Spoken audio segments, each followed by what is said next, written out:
Like me, Creative Assembly is a British team that makes mostly historical strategy games. Well, I'm not a team that makes strategy games, but you know what I mean. Except for that one time where they made Alien Isolation, which turned out to be pretty good, and I've happened to be a fan of them since about 2001. If you watched my Attila video, then you know about where in the Total War series I got into, so there's no point in me rattling off all of that again, when we could just get straight to the juicy stuff. But this is the first game in the series that's under the title of Saga, which I presume is their excuse to make a smaller standalone game that's set in a particular part of history, but without having to go full-blown new Total War blockbuster on our asses. And that's fine, I'm cool with that. This isn't the first time they've done a standalone game either. Shogun 2 Fall of the Samurai was actually an expand-alone and didn't need the main game. And a lot of people say that Attila itself isn't a sequel in the sense that the others are, though this is certainly up for debate, but enough alright, let's just get to the topic at hand. Thrones of Britannia is a smaller scale Total War set in the British Isles during the late 9th and early 10th century. For anyone who hasn't got a fucking clue what's going on around then let me explain. England, Scotland, Wales and Ireland didn't exist back then. The landmasses did, sure, but the nations themselves didn't. Instead, the entire area was broken up into lesser kingdoms, all of which were vying for control. In historical terms, the Kingdom of Wessex would eventually go to claim all of England, which seems to be the main goal for most playable factions in this game. This is about 100 years plus before William the Conqueror and the Battle of Hastings, so it's all going to be Saxon and Viking stuff that you'll be dealing with.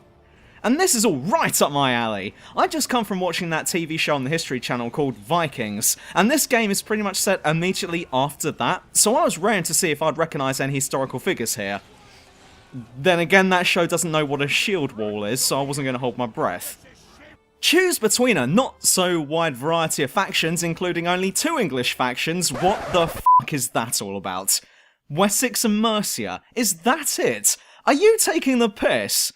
Okay, sure, you also get to play as a couple of Viking clans, but that's about it. Well, this is a smaller game, true review. Yeah, but I didn't think it would be that small. In fact, you get to pick either 2 English factions, 2 Welsh, 1 Irish, 1 Scottish, and 2 Viking for my liking. You also get to pick an additional 2 Viking clans who are said to be Sea Kings, which confuses me since all of them were Sea Kings, but whatevs. Anyway, just pick a fucking faction and play. I did my first playthrough as Wessex, not because it said it was easy on the selection page, but because I knew that they would rule over the first non-Roman unified England before the Normans. Except for the Vikings who might have been into the punch before that, but not for very long. Your first playthrough of any new Total War is always going to be about acclimatising to the new changes, learning the new mechanics, and just getting to grips with this new iteration. I consider myself a veteran of this series. I've enjoyed all of them, except for Napoleon, but even then the battles were a lot of fun in that one. And though I don't count myself anywhere near to being pro at this game, I do think of myself as not shit. If you did watch my Attila rants, then you'll remember me talking about when I played as Western Rome.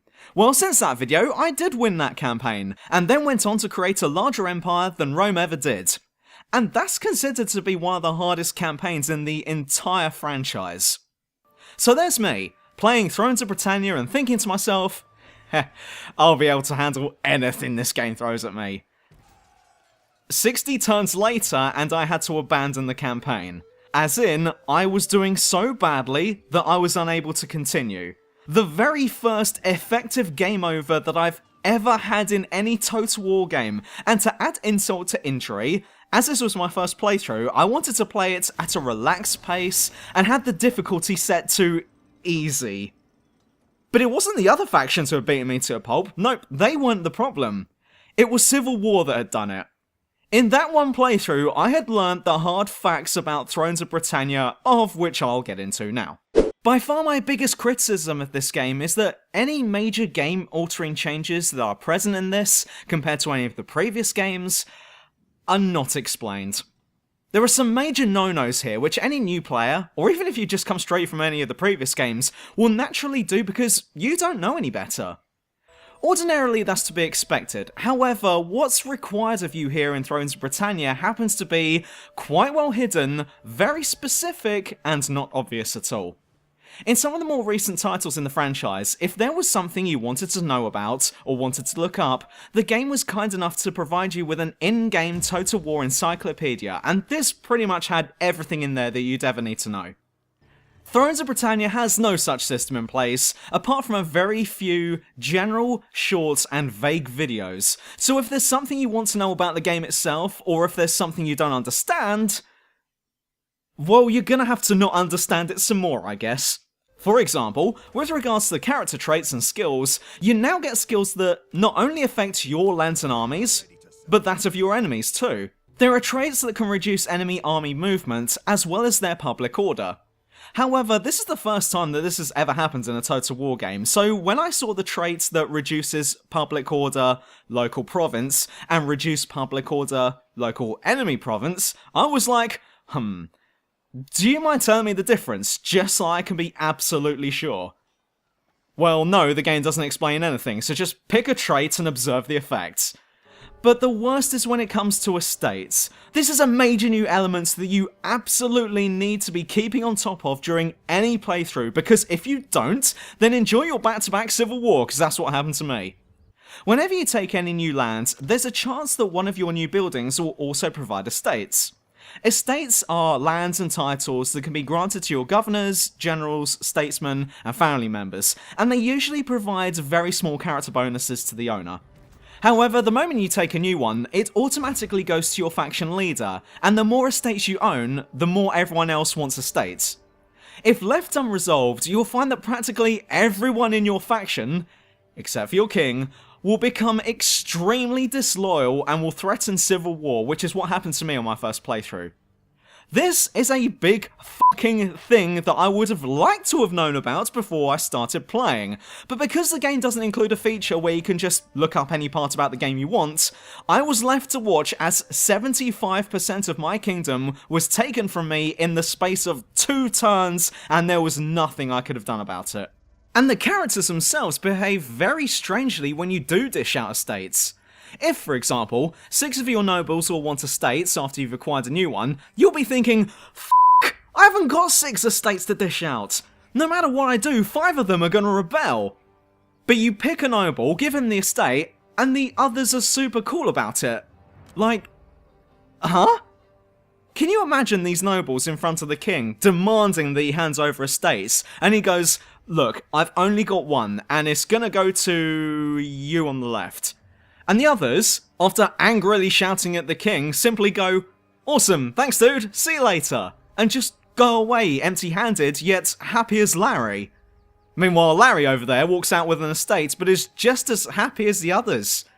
That makes no fucking sense, Creative Assembly. What the hell? Another change they've made is army recruitment. Now, I've heard that some people like it and others don't, but I'm actually going to say that I personally do like it here. On the negative side, it does mean that raising an army generally takes a lot longer than before. However, I'd argue that it's more realistic. Here, you don't need to hire from specific regions. You can now hire soldiers from anywhere in your lands, providing that you have the necessary technology unlocked.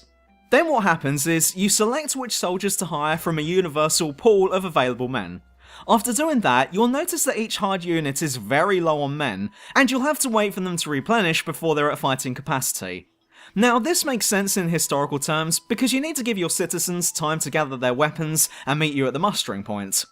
The only drawback to this is that if you needed an army like, right fucking now, then you're gonna have to just sit around with your thumb up your ass until each unit is at full before doing anything. And that was what happened in my second playthrough. I played as East Angle, or East Angle, whatever, in that one. But because a fellow Viking clan showed up 2 turns into the campaign and started attacking me, who was also Viking, thanks guys, I knew that this campaign was over before it began, because my army was going to take at least 8 turns to get to full strength, during which time, this other Viking force attacked me and ended up winning, at which point, that was the game over for me. It's a realistic and believable system when it works for you, but it's bollocks when it doesn't. Oh hang on, someone mentioned technologies just now. Oh no wait, that was me. But I don't like what they've done with them here. In previous games, all tech trees were open to you from the start, but you had to work through each of them in turn from the start of each tree, and the further you got into it, the more turns are required to research it. Now every technology will take the same amount of time to research. However, all tech trees are initially locked off from you until you do something very specific. Want to improve your axemen through technology? Well, you can't until you've hired 10 of them. And some of the civics demand quite a lot from you.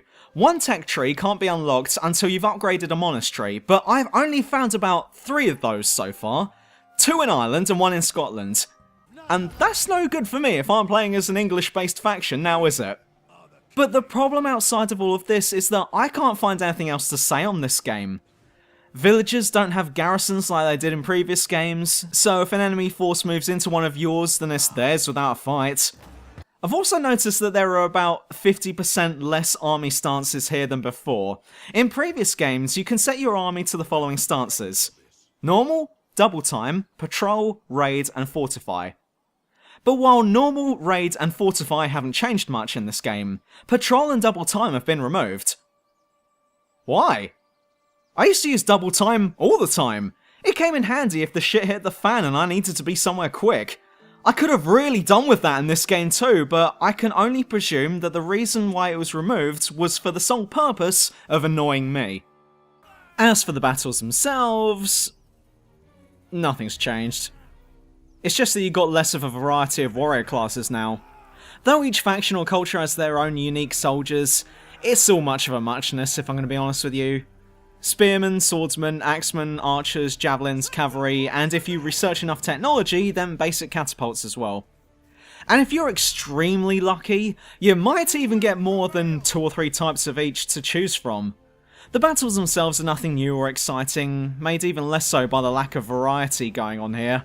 You know the drill here: shoot with missiles, flank with cavalry, and form a shield wall, but then don't immediately follow that up with a charge like they do on that TV show I just mentioned. And shield wall is only used to protect from arrows here. It's not like you'd expect it to be. But when I sit back and think about the point of this game and the time period it's set in, I find myself questioning if we really need it. I get that this is a smaller title to keep us entertained for a bit, and that Creative Assembly just really love this time period, and that's fine. But haven't we covered this time period before? Sure, Viking Invasion kind of did it, which was the expansion to the first medieval Total War, and things have come a long way since that came out, so I understand the desire for something a little bit more updated, but wasn't there one a bit more recent than that? Oh, what was that? There was? And it was in which game? It was Attila, that's right, it was Attila, ladies and gentlemen. Remember the Age of Charlemagne DLC and that? Isn't this practically the same thing? Okay, that was set 100 years before this, but I'm still seeing familiar faces in that. Wessex, Mercia, Northumbria, they're all in it. Even Kent! Kent's still in it? And guess what? That DLC is bigger than Thrones of Britannia alone and includes all of Western Europe. Britain, France, Spain, Portugal, Italy, Germany, and parts of Scandinavia. And you don't have to deal with all of that estate's bollocks either. Sure, the type of soldiers you can recruit are pretty much the same if you're playing as Mercia, but what are you going to do in Thrones of Britannia? Oh, I just invaded Wales as England. Well, congratulations! In Age of Charlemagne, you can invade Wales as Muslim Spain. Now, don't start getting the impression that all I want to do is invade Wales and nothing more. What I want to do in a Total War game is to pick a faction and then do something that just never happened in real life. And that's the appeal for me here when it comes to Total War, and while you could say that I'd get that if I played as Mercia and won, thing is, most factions in this game aren't much different from the other.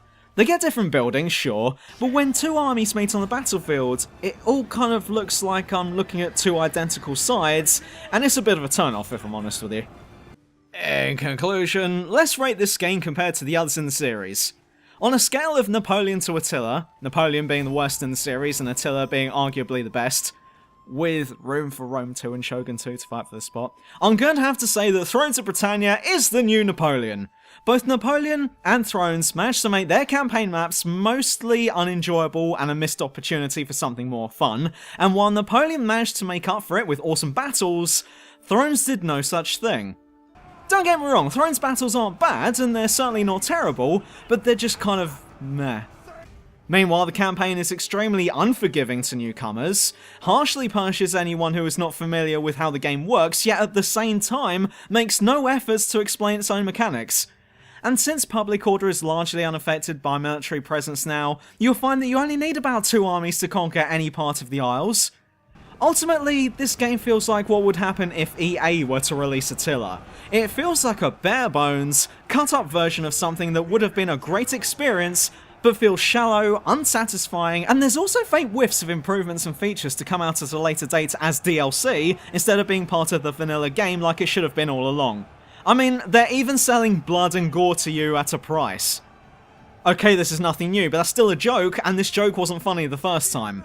They might as well have included blood in the base game, but censored it with little £2 DLC signs over the top whenever blood appears on the screen. And while I'm pretty sure that in real life, the battlefield wasn't covered in a mixture of the Valiant Dead and adverts for DLC, I would have at least gotten a laugh out of it here had they done that.